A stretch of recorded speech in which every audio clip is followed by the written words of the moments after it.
Pip é o próprio meme, expectativa versus realidade.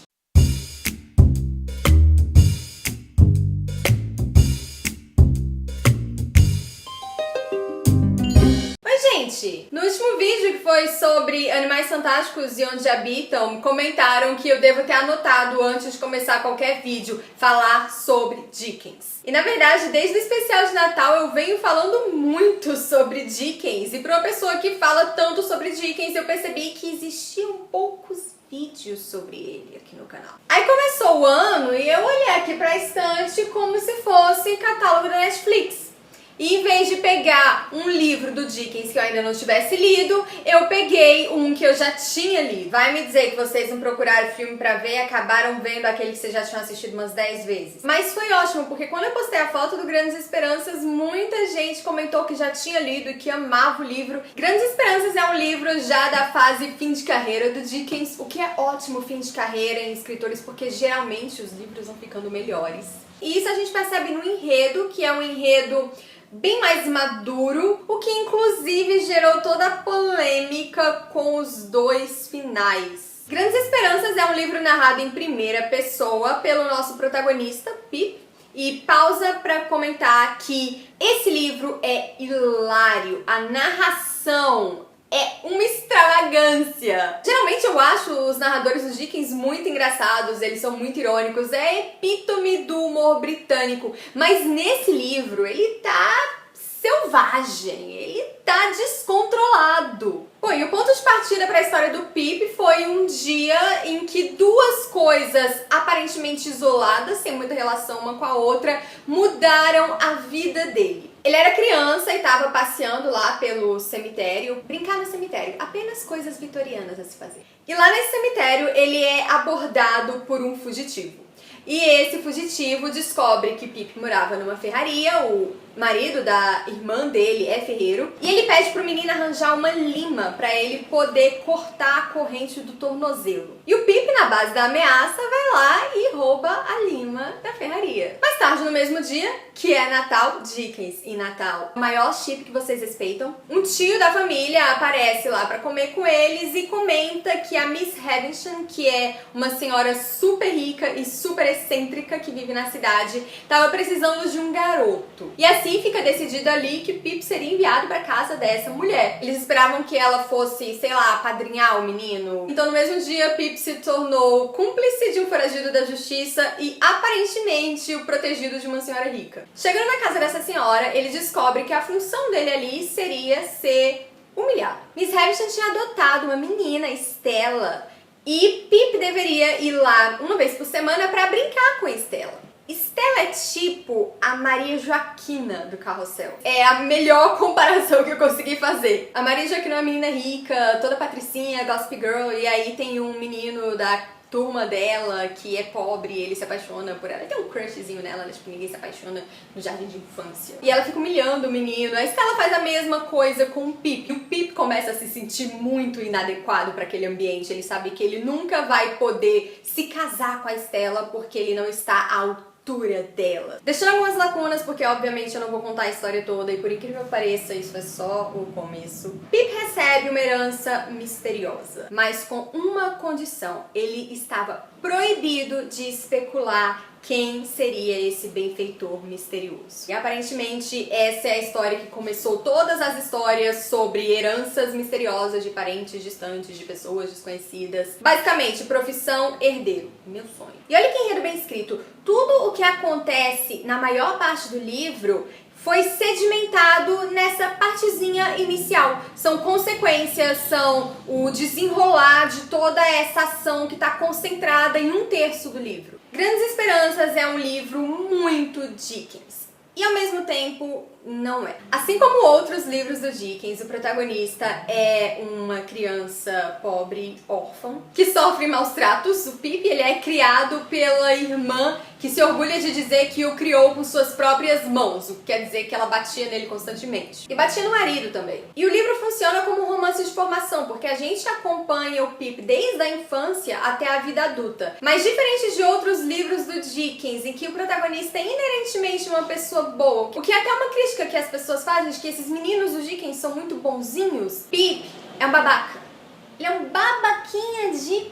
tenha ordem. Como eu falei, quando ele começa a ir semanalmente à casa da Miss Havisham, ele começa a se sentir super inadequado. Ele começa a desejar que a irmã dele fosse uma senhora fina, que o Joe, que é o marido da irmã dele, fosse um pouco mais culto, que ele mesmo soubesse melhor como se portar, como falar. Quando ele recebe a tal da herança misteriosa, ele fica insuportável. Ele começa a andar como se fosse o iceberg que afundou o Titanic. A última Horcrux do Voldemort. Os 32 fuetês do Cisne Negro. Mas eu não estou dizendo que Pip não seja um bom protagonista. Pip é um protagonista fantástico. As falhas dele são extremamente humanas. A jornada dele é muito palpável. É como se o Dickens saísse um pouco do melodrama vitoriano e colocasse um pezinho só pontinha no realismo. E um livro desse tamanho não se encaixa num único gênero literário. E Dickens vai flertar com romance gótico. Desbloqueei uma conquista! Eu consegui citar Dickens e romance gótico no mesmo vídeo. O tom narrativo chega a mudar quando o Pip tá na casa da Miss Havisham. O lugar é literalmente parado no tempo. Os relógios estão parados. E a Miss Havisham tá lá vestida com seu vestido de noiva e o salão ainda tá todo enfeitado por um casamento que não aconteceu. A comida ainda tá na mesa, sabe-se lá quanto tempo. E esse é um diálogo totalmente deliberado da parte do Dickens. Ele era contemporâneo do romance gótico, amigo de escritores góticos. Vocês também imaginaram o Dickens falando, sei lá, com Marilyn Manson? E existem muitos estudos comparando a figura da noiva, da Miss Havisham, com a noiva do Frankenstein, que não é uma figura tão proeminente no livro, mas que ficou bem conhecida na cultura popular, por causa do filme. E o que é engraçado é que na finada Penny Dreadful, a noiva do Frankenstein, que é a Lily, ela adota uma menina pra fazer exatamente o que a Miss Havisham estava fazendo com a Stella. É como se fosse uma referência cruzada. E eu não lembro o nome dela, aliás, eu lembro pouquíssima coisa da terceira temporada, além do fato de que foi ruim. E qual era a intenção da Miss Havisham com a criação da Stella? Ela queria criar uma mulher que despedaçasse o coração de todos os homens, assim como o coração dela foi despedaçado. E eu estou usando palavras bem vitorianas para descrever algo que é bem mais complexo. A Miss Havisham tá travando essa vingança particular contra o gênero masculino. Dickens não era um porta-voz da causa feminina do século XIX. Muito pelo contrário, por mais que eu sinta dizer isso. Apesar disso, não é absurdo de forma alguma o número de estudos, de análises que o Grandes Esperanças gerou, continua gerando, quanto ao papel das personagens femininas na história. Elas são muitas, elas são diversas e elas são essenciais para o desenvolvimento da história. Melhor do que muita história por aí que se diz 10 de 10 na representatividade, hein? E eu não lembrava como que o Grandes Esperanças falava bastante sobre violência doméstica. E esse é um dos retratos que o Dickens faz da época em que ele vivia. Ele também vai falar sobre o sistema penitenciário britânico, afinal de contas a história começa com um cara fugindo da prisão. Dos processos judiciais intermináveis e parciais. Você tem duas pessoas de origem social diferente que cometeram o mesmo crime ou foram cúmplices. A corda sempre vai arrebentar pro lado mais fraco. Talvez isso não tenha sido a melhor expressão, já que elas literalmente acabavam na corda, na maioria das vezes. Se é que vocês me entendem. E vamos falar de genialidade. Curte só esse paralelo que o Dickens fez entre o Pip e a Stella.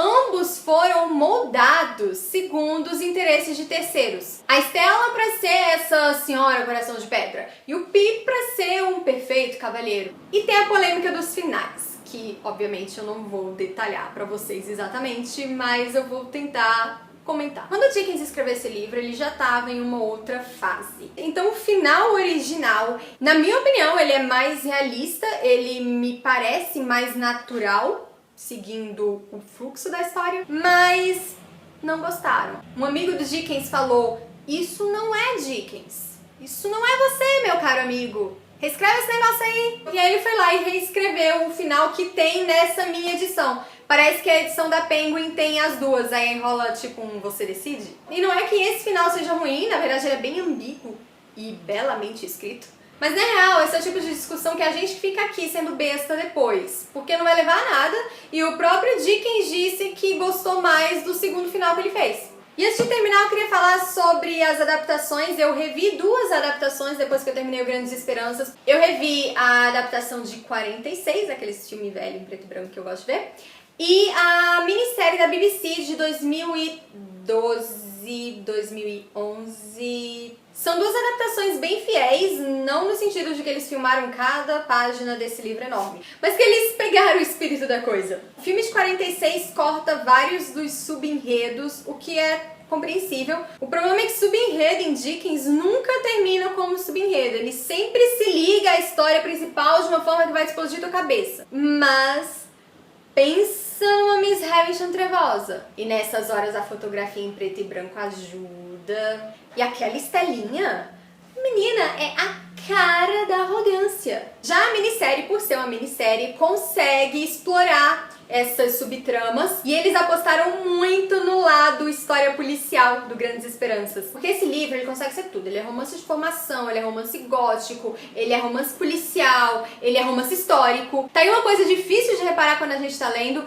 mas Grandes Esperanças funciona como um romance histórico pra época em que ele foi escrito. Porque o Pip narra a história retrospectivamente. A história mesmo se passa ali de 1812 a 1830. Agora repara no figurino da série, naqueles vestidos da Stella com aquelas mangas enormes da década de 30 do século XIX. Ou o vestido de noiva da Miss Havisham estilo período regencial. Você que quer uma história mais detalhada ou que não gosta de filme antigo, indico a minissérie. Você que não tem muita paciência pra minissérie, quer ver um filme e não tem problema com filme em preto e branco, indico o filme de 46. E pra todo mundo, indicadíssimo o livro. E joinha, porque vocês não têm noção do esforço que eu fiz pra esse vídeo não ficar a duração da versão estendida do Senhor dos Anéis. E tchau, tchau, e até o próximo vídeo.